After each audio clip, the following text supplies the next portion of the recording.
আজকে আমি নিয়ে এসেছি আমার হাতের স্পেশাল ডিম ভুনা রেসিপি। খুবই সহজ, কম মশলায় ঝটপট তৈরি করা যায় এমন একটি ঘরোয়া রেসিপি। বিশেষ করে যারা ব্যাচেলার, যারা কম সময়ে সুস্বাদু কিছু রান্না করতে চান, তাদের জন্য এই রেসিপিটি একদম পারফেক্ট। হ্যালো ভিউয়ার্স, আসসালামু আলাইকুম। সবাই কেমন আছেন? আমি অনেক ভালো আছি। আমি জারিন আবারও সিলেট থেকে সুন্দর আরও একটি রেসিপি নিয়ে আপনাদের মাঝে হাজির হয়েছি। প্রথমে দেখতে পাচ্ছেন এখানে আমি তেল দিয়ে দিয়েছি, সয়াবিন তেল দিয়ে দিচ্ছি, পেঁয়াজ কুচি।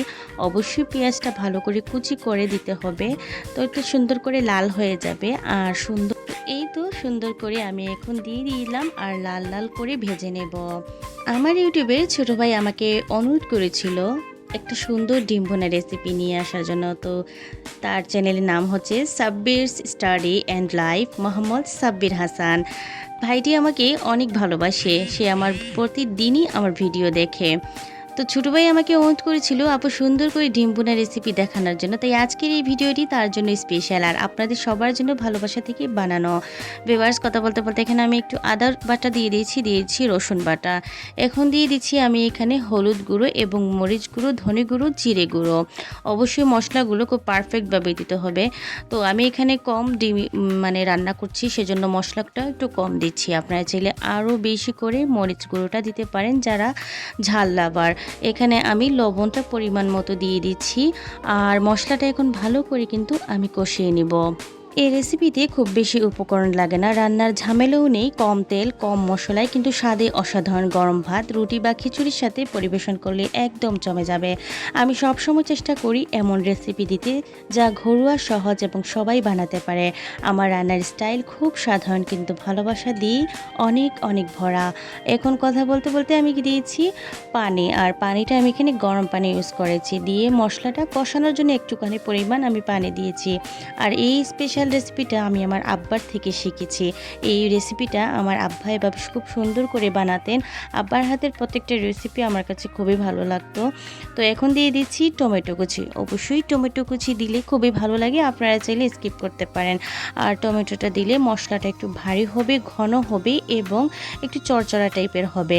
সেজন্যই কিন্তু আমি টমেটোটা ইউজ করেছি। আমি ইউজ করেছি দেশি টমেটো।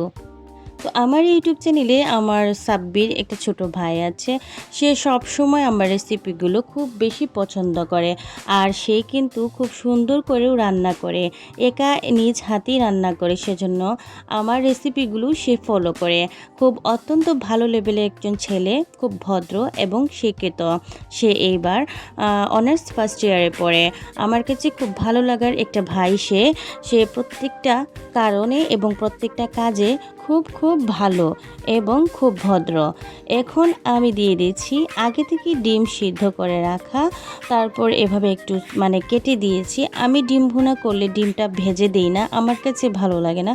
আপনারা চাইলে ডিমটা ভেজে দিতে পারেন। এখন দিয়ে দিলাম ডিম, আর ডিমটা দিয়ে কিন্তু এখানে আমি মশলার সাথে ডিমটা কষিয়ে নিচ্ছি। আর যে দাগটা দিয়েছিলাম সেই দাগের ভিতরেই মশলাগুলো ঢোকানোর জন্য 5 মিনিটের জন্য এভাবে হাত দিয়ে ভালো করে নাড়াচাড়া করব। আমার ভিডিওটি ভালো লাগলে অবশ্যই লাইক, কমেন্ট, শেয়ার এবং সাবস্ক্রাইব করে আপনার পাশে থাকবেন। আর এই তো কথা বলতে বলতে আমার রান্নাটা কমপ্লিট হয়ে গেছে। এখন দিয়ে দিচ্ছি সবচেয়ে ভালো লাগার আমার যে জিনিসটা, সেটা হচ্ছে ধনেপাতা কুচি। ধনেপাতাটা কুচি দিলে আমার কাছে অনেক ভালো লাগে। আপনারা পাশে আছেন বলেই আমি সামনে এগিয়ে যেতে পারছি। আপনাদের অসংখ্য ধন্যবাদ এবং ভালোবাসা রইল। আপনাদের প্রয়োজন অনুযায়ী লবণ ও মশলার পরিমাণ কম বেশি করতে পারেন। যাদের কোনো নির্দিষ্ট উপকরণে অ্যালার্জি আছে তারা সতর্ক থাকবেন। ভিউয়ার্স, আজকের মতো এই পর্যন্তই। নতুন ভিডিও নিয়ে অবশ্যই হাজির হব। সে অবধি সবাই ভালো থাকবেন, সুস্থ থাকবেন। থ্যাংকস ফর ওয়াচিং অ্যান্ড আসসালামু আলাইকুম।